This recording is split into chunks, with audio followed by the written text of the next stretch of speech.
কসবায় আইন কলেজের ভেতর এক ছাত্রীকে গণধর্ষণের ঘটনায় আলোড়ন পড়ে গিয়েছে রাজ্যে। বিষয়টি খতিয়ে দেখতে সম্প্রতি কলকাতায় এসেছিল বিজেপির কেন্দ্রীয় প্রতিনিধি দল।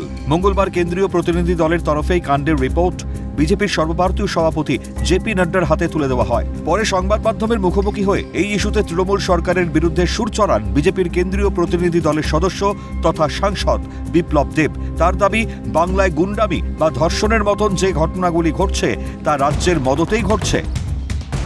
रविंद्रनाथ के बंगाल को, स्वामी विवेकानंद का बंगाल को, बंकिम चंद्र का बंगाल को आज गुंडों को बंगाल बना दिया। इसीलिए हम कहते हैं कि स्टेट स्पॉन्सर्ड ये गुंडामी और बलात्कार जो भी हो रहा है स्टेट स्पॉन्सर्ड है, क्योंकि इन लोगों ने इस तरीके से व्यवस्था को नहीं लेके जाते तो ये घटना नहीं घटती। इसके लिए कंप्लीटली रेस्पॉन्सिबिलिटी ममता बनर्जी को लेना चाहिए और उनको उस पद में रहने का कोई अधिकार नहीं है। গোটা বিষয়টি নিয়ে বঙ্গ রাজনীতিতে শুরু হয়েছে রাজনৈতিক চর্চা। তৃণমূল নেতা কুণাল ঘোষের দাবি, কসবা নিয়ে মিথ্যাচার করছে বিজেপি। নির্লজ্জ মিথ্যাচার করেছেন কসবা নিয়ে। আরে কসবায় পুলিশ সঙ্গে সঙ্গে গ্রেফতার করেছে অভিযুক্তদের, যা যা তদন্ত হওয়ার হচ্ছে। কিসের ফ্যাক্ট ফাইন্ডিং টিম? আজকে এসে বলছেন নির্যাতিতার পরিবার ফোন তোলেনি, দোষ দিচ্ছেন পরিবারকে। কখন কোথায় থাকেন মশাই?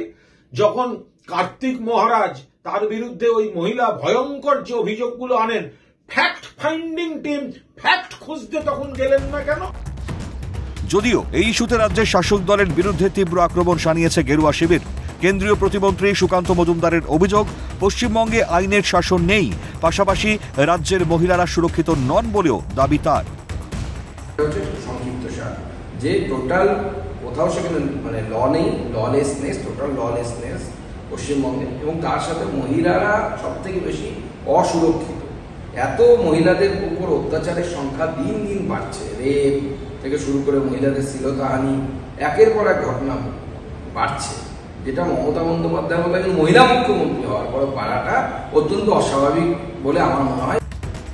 এই ইস্যুতে তৃণমূল সরকারকে একহাত নিয়েছে হাত শিবির। কংগ্রেস নেতা অধীর রঞ্জন চৌধুরীর দাবি, বাংলায় এ ধরনের কত ঘটনাই যে ঘটছে তার আন্দাজ পাওয়াই দুষ্কর হয়ে উঠেছে।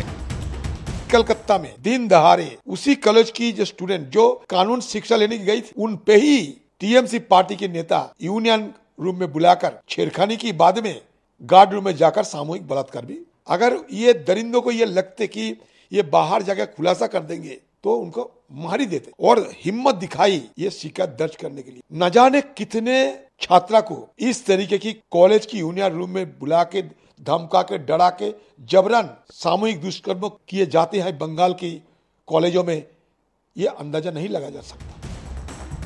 বছর ঘুরলেই রাজ্যে বিধানসভা নির্বাচন, তার আগে কসবা গণধর্ষণ কাণ্ড নিয়ে রাজ্য রাজনীতির পারদ যে চড়তে শুরু করেছে তা বলাই বাহুল্য। এর প্রভাব 26-এর বিধানসভা নির্বাচনে পড়ে কিনা তার উত্তর দেবে সময়। ক্যালকাটা নিউজ।